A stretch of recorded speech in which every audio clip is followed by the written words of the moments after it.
na at sama-sama nating tunghayan ang huling linggo ng Setyembre na punong-puno ng kabutihan, tampok ang natatanging good deeds at amazing features ng Cavite Police Provincial Office.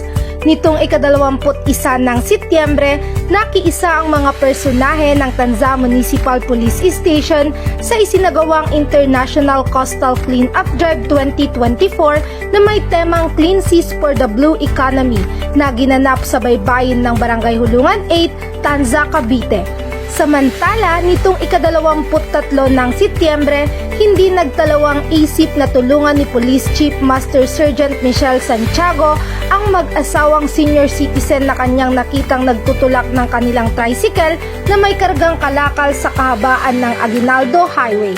Maliban pa dyan, muling nagsagawa ng livelihood activity ang mga personahe ng Indang Municipal Police Station, katuwang ang mga Army Reservists at OJT students. Ang naturang aktibidad ay ginanap sa Barangay Bunacerca, Indang, Cavite nitong ika-26 ng Setyembre taong kasalukuyan.